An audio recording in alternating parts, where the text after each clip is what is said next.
إذا كان ليلة النصف من شعبان فقوموا ليلها وصوموا نهارها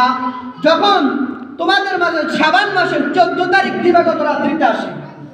ওই দিন মাগরিবের সালাতের সাথে সাথেই আল্লাহ রাব্বুল আলামিন দুনিয়ার আসমানে চলে আসে সুবহানাল্লাহ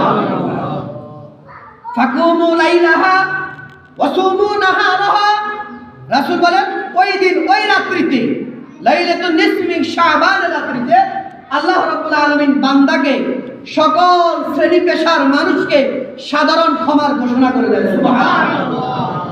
ফাকুমু লাইলাহা ওয়াসুমু নাহারাহা রাসূল বলেন তোমরা ওই দিন রাত্রিতে ইবাদত করো রাত্রি জাগরণ করে কি করো তোমরা রাত্রি জাগরণ করে কি করো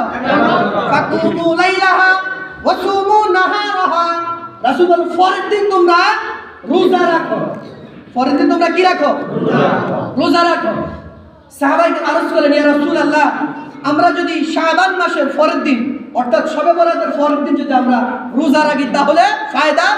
রাসূল বলেন কোন ব্যক্তি যদি শাবান মাসের পরের দিন রোজা রাখে আল্লাহ রাব্বুল আলামিন বলেন গুফিরা লাহু মা তাকাদ্দামা মিন যামবি আমি রব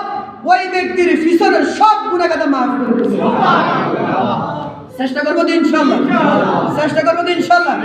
ফাকুমু লাইলাহা ওয়াসুমু নাহারাহা فإن الله ينزل فيها لغروب الشمس إلى السماء الدنيا فيقول ألا من مستغفر فأغفر له ألا من مسترزق فأرزق له ألا من مبتلا فوافي على كذا حتى يطلع الفجر الله رب العالمين বলেন ওই দিন যেই দিন শবে বরাতের রাত্রি ওই দিন সূর্য অস্ত যাওয়ার পর থেকে পরের দিন সুবে সাদিকের আগ পর্যন্ত আল্লাহ রাব্বুল আলামিন তার বান্দাদের